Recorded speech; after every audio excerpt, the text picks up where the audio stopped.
Welcome back. This is part 7 of re-restoring my Massey steam hammer. In the last episode, we got something very important done. We visited Ben and got this piston valve bore rebored. It's going to be a big day because I need to make a brand new piston valve rod. I've got this lump of cast iron for it. But while I start making the drawings for this, the first thing that we can do is get that hole honed. Yep. So let's tip her up on end. Are you ready? 1, 2, 3, up. Super. I need to get that packing out of there, actually, so we don't dirt it up too much. Oh, yeah. That's delightful, isn't it?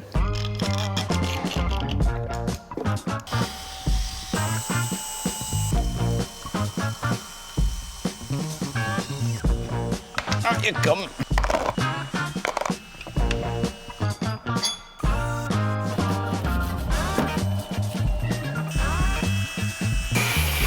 Well, that looks quite nice indeed, doesn't it? All honed out. Now we've got to try and get all the bits that are in there out of it after the machining, so we won't get anything into your cylinder.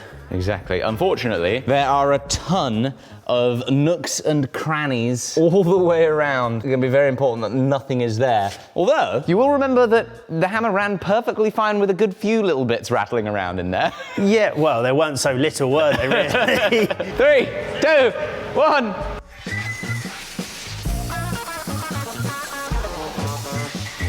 I felt like I could take off the amount of pressure, eh? But yeah, we are absolutely covered in it. I mean, look, that's all would have gone through the machine, all of that stuff. Oh. Got our final dimensions now with the micrometer and telescoping gauges. 66.044. All right, on shape is open. Let's do this.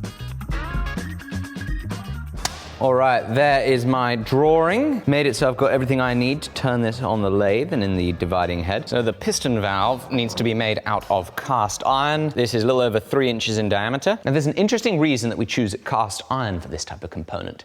And it is because of the very high carbon percentage. The steels that we make our Damascus out of have 0.8% carbon. Mild steel has 0.2% carbon. And so we can see that as we add more carbon, things get hardenable. But what about cast iron? 2 to 4%. And at that point, it is not hardenable. You see, there's then so much carbon that it just prefers to precipitate and form graphite. Graphite is slippery. And so these graphite flakes within the cast iron turn it into a more lubricitous material than mild steel or tool steel, meaning that it is the exact choice to use for something like this.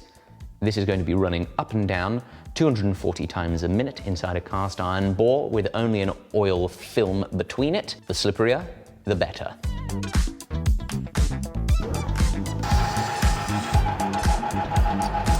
Need a 1/2 inch hole, 32 millimeters deep.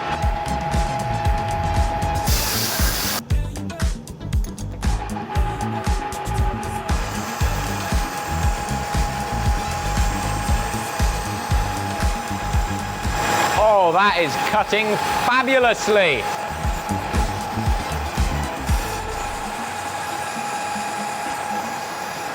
Right.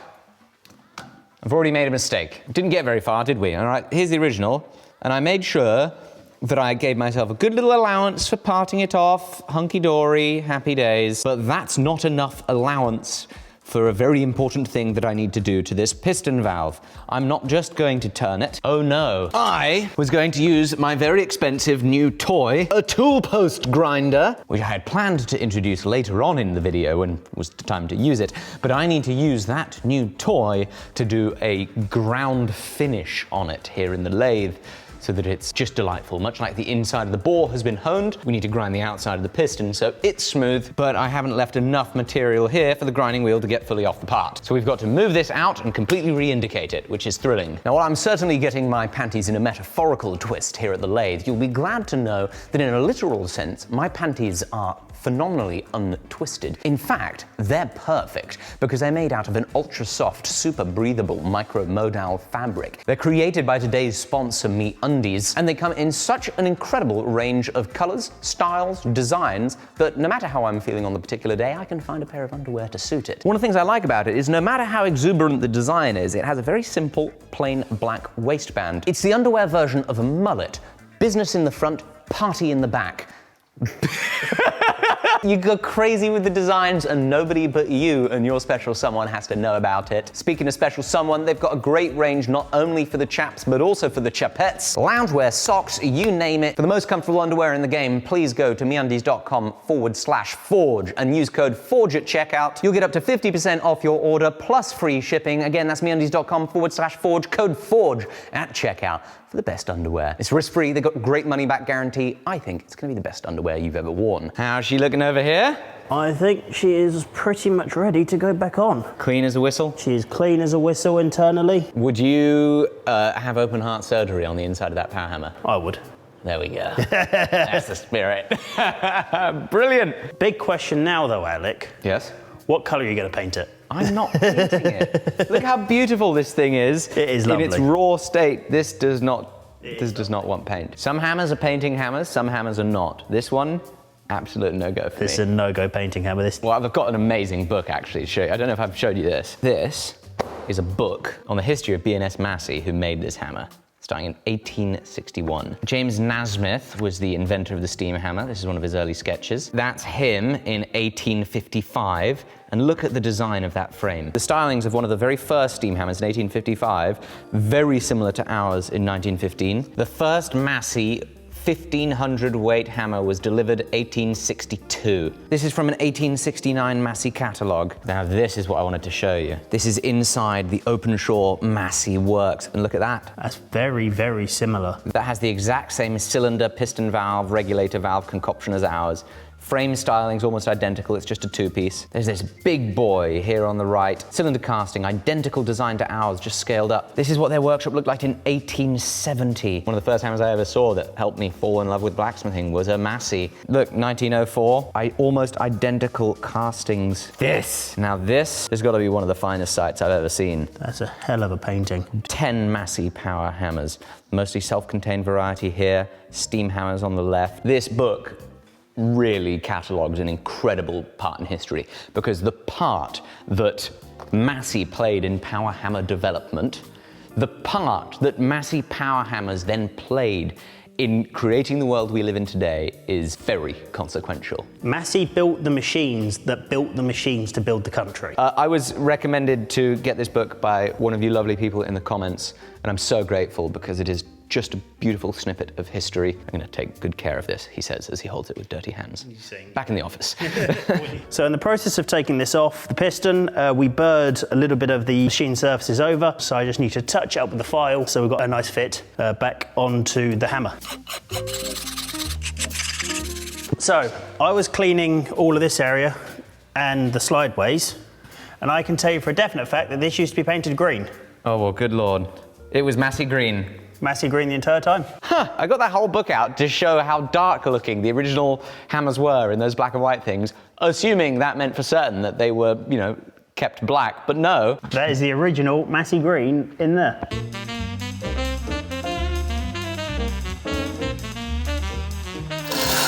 Look at that, Will. It's going the right direction. Things are coming together instead of coming apart. Oh, that almost rebounded and hit me in the face.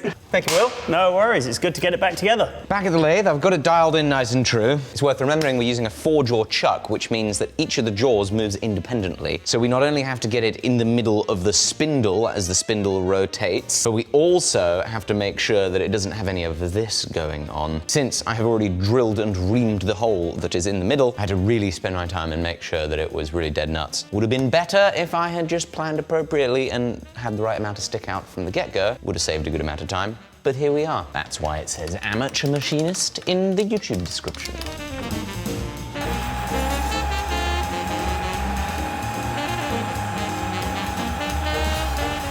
All right, I've got the outer diameter turned. I've made it 66.1 millimeters. Final size to hit is 65.93. That will be with the tool post grinder. I am now going to turn the groove. I feel like it's probably good to not do anything to the outside diameter after I've done the grinding, so we're gonna have the grinding be the last thing we do on the outer diameter. And I don't want to take the live center out before we do the grinding in order to do the counter boring, because if we then put the live center back in to do the grinding, it could be that we get a little bit of a shift, which can make the grinding pressures uneven and make us grind off less on one side than the other, potentially making it overlies. That's my thought process for making the groove. I'd love to hear your thoughts on these things as we go. This here is going to be the tool that we use. Got a little circular insert on it, 8mm in diameter. Should be just the ticket.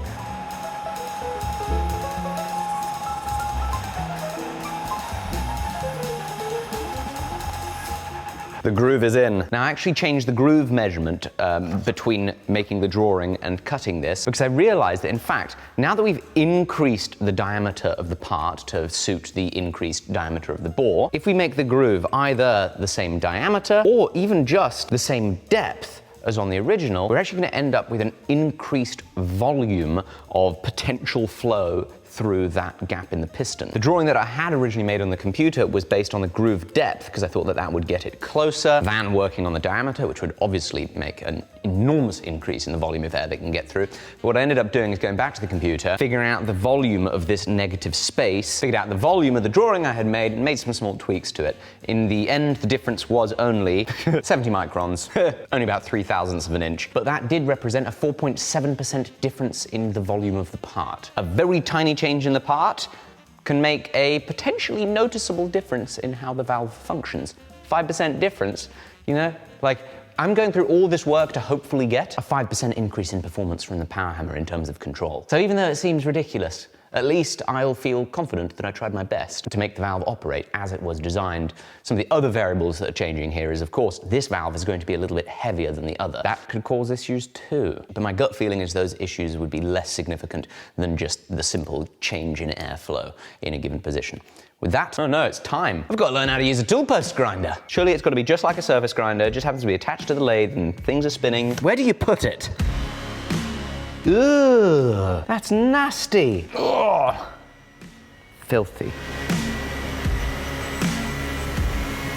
Oh boy. The height to the spindle of the lathe is 7 7/8. Currently, the height to the spindle of the grinder is a 6 1/4, so that's got to come up an inch and something something. An inch and 5/8.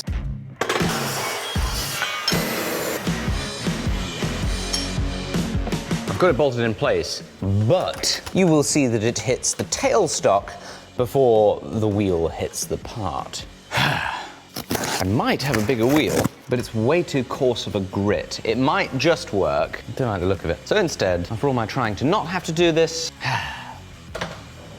no more tailstock. Don't even know if the thing works. Okay. Look at that! Look at her go! I've never been so excited to put grinding grit on my ways. Just need a diamond dresser, which I don't have.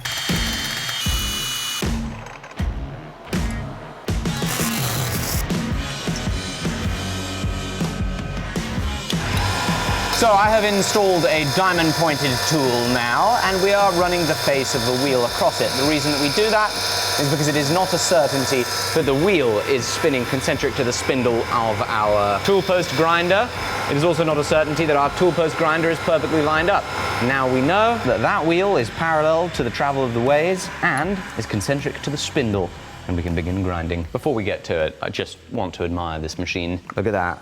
Duplex electric tools made in England. Even the name tags are pretty. It is a Duplex D29, and these fellas are obviously in high demand because it cost me a whopping £600 on eBay. I bought it specifically for this one job. I'm gonna go for 100 RPM, and then, I don't know, I guess we could just start really slow, couldn't we? TR1W. That is just crawling so slowly. Okay, nerve-wracking stuff coming right up. Right, let's touch it off. Yes, we're touching. Out we come. Set my DRO, not that we're going to be using it for much. Here we go. Dialed in 20 microns, let's see how she looks. There we go. It's my first time tool post grinding. Woo!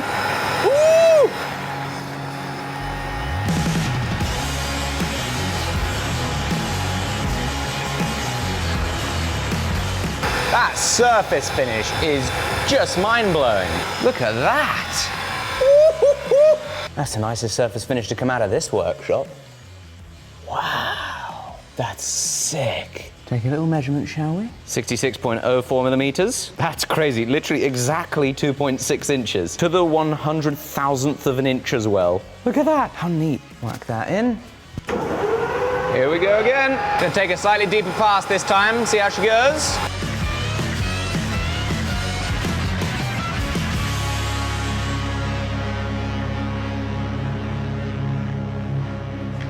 we're on the money. Although unfortunately, it does appear that from here to here we're cutting a 5/10,000th of an inch taper, 10 microns or so. And I even went to the efforts of leveling the lathe. So that shouldn't really be happening, but that is fortunately well within the tolerance that we need to work to, and the 2 to 3 thou clearance that the piston valve should have within the bore of the piston valve. And that 2 to 3 thou clearance was confirmed not only by our friends in the Discord, but also by John Nicholson of Massey himself. Righto. Unfortunately, I've had a brainwave and I have found a much better order of operations than I had initially planned. I had planned to be turning this in this orientation, where my next step would be doing this kind of grooving and counterboring. It would have required me to probably make up like a trepanning type tool, and it turns out it would have been an awful idea. That job will be much easier in the mill with a dividing head, but the other side of this valve definitely suits being done in the lathe. All I've got to do to make that work is drill the hole deeper, ream the hole deeper, and then do a hell of a lot of boring. And this is going to be a whole lot easier, and it'll mean that I will not have to put this back into the lathe at all, which is exactly what I like, because in and out of the lathe, no bueno for efficiency and concentricity.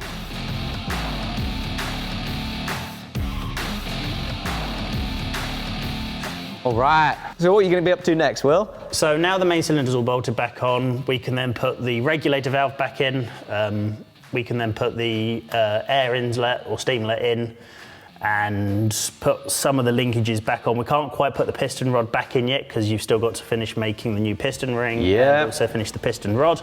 Still lots to do on my end of things.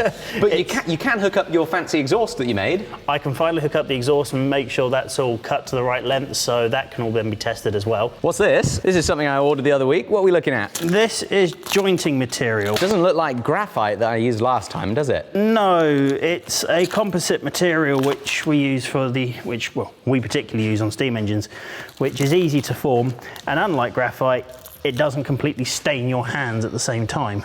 And it's a lot cheaper. It's an awful lot cheaper as well. That there cost me like 55 quid. It's also a lot easier to work with as well. And so this is going to be how we make sure that there is a seal on the components that hold pressure. Jointing is the proper word for making gaskets. What is this, a giant roll of sandpaper? Basically. No. Actually, I think that's the Queen's. Look at that. Do you see that? It's the Queen's. Queen's Gambit. Exactly right. What a joke that is. Is that even a joke? That's the bit I'm replicating. I need to make an inside edge for here, but I'm going to use this face to begin with before I do that. Pop that in the vise, put that on top of there with a little hammer.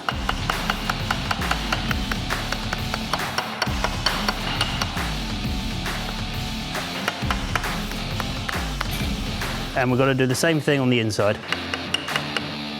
Now I've got the basic outline on that side, I can flip it over to this side, where it's a lot tighter corner, and I've got to take a bit off the bolts. I can now use this face and use that to cut it instead.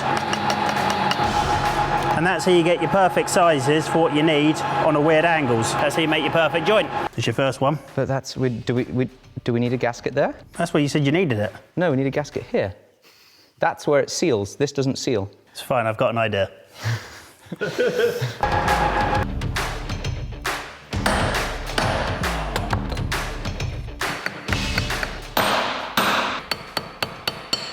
New joint on there. We're trying to film over here. Sorry? We're trying to film over here.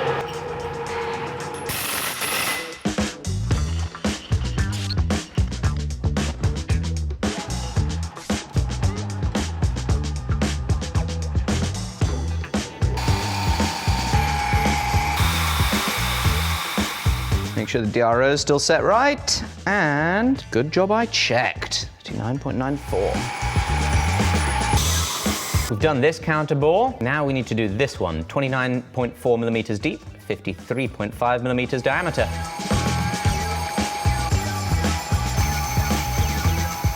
This inner bore is done. That face is finished. That inner bore is complete, but the final face at the end is all ratty from drilling. Got to clean that up with a small boring bar. Oh, hello. Ow. Ugh, scary part next. Quite literally. A scary part. Scary. Gotta trust my numbers.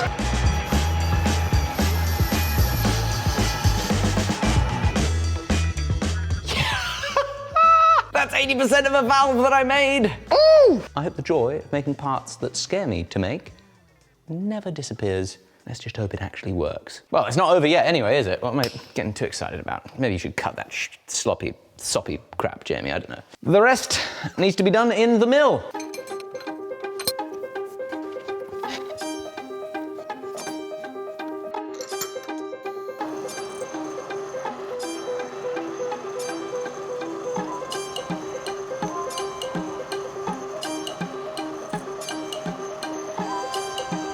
Okay, I've got this bore machined. Now we have to work on this inner spigot. Get that down to diameter. All right, now we need this radius with a ball and mill. Threw a few little chamfers on there. Now, I was originally really quite concerned about the work holding situation that we've got here for this job, because it's just being held on right at the bottom on this very puny dividing head on the inside of the jaws, and it is vibrating a whole lot, but the surface finish is not terrible. Just had to take things very slow, and my concerns turned out to be a little bit of a nothing burger. Put this little pointy fella in.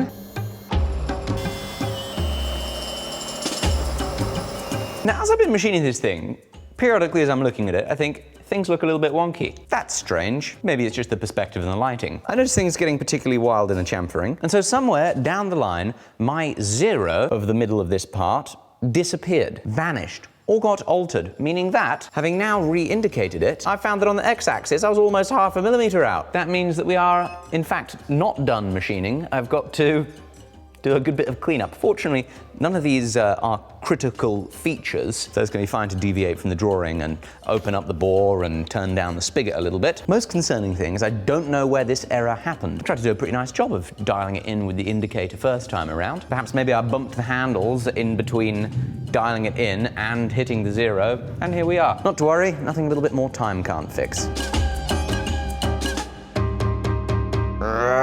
It's still wrong. Look, I thought it still looked wobbly. I went to sanity check it, 5.7. Ooh, 4.8. It's even worse than it was, and I think surely the crux of the problem is I'm making assumptions here. I'm making assumptions about concentricity. I've been lining up the center of the spindle with the center of this part, assuming that this part was going to be lined up to the center of this spindle, which is rotating, but that's obviously not a certainty. 3 jaws never guarantee concentricity. 2, it assumes that this 3 jaw is attached to this plate in line with the spindle that we are spinning it on, which is obviously not a certainty. See how much run out I have between this part and the spindle on the dividing head. I'm going to put an indicator inside our reamed 1/2-inch hole, spin this around, and the dial shouldn't be moving. But look at that. Oh, God. Need to learn this lesson. Don't trust anything. This is incredibly frustrating because this represents a serious waste of time. It's not too critical for the actual part, again, because these are not critical features. It would probably be just fine as it is, but I don't want to accept just fine. I certainly don't want to keep thinning it down to nothing, and I certainly don't want to keep wasting time doing jobs wrong and poorly, because as ever, time is in short supply. I took the whole dividing head apart, I've hunted down the problems, and I think I've whittled it down to the jaws. I changed the jaws to some larger holding jaws, shimmed it with some copper paper and tape. I'm going to drill those little holes in it, and then I finally decided I'm actually going to fix that lack of concentricity there back in the lathe, because now that it's opened up, I've got the clearance to get tools in. Ah, you f***! It's fine, it's just annoying. I'm rushing. That's what you get for rushing, isn't it?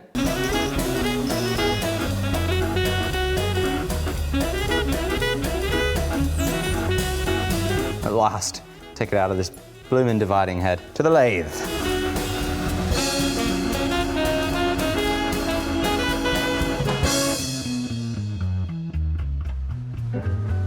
Out she comes at last. Look at that. Isn't that pretty, aside from a slight little mishap involving an end mill and a dividing head. Oh, I had some challenges and struggles on this. In summary, I did a lot of the work and milling in the dividing head, not realizing that the way that the workpiece was held in the jaws of the dividing head wasn't concentric to the spindle of the dividing head, causing a pretty good amount of run out. And so that's why I had to come out of the dividing head and then back to the lathe. And I also took that opportunity to bore the center hole out larger than the original in order that we can put a bronze bush in.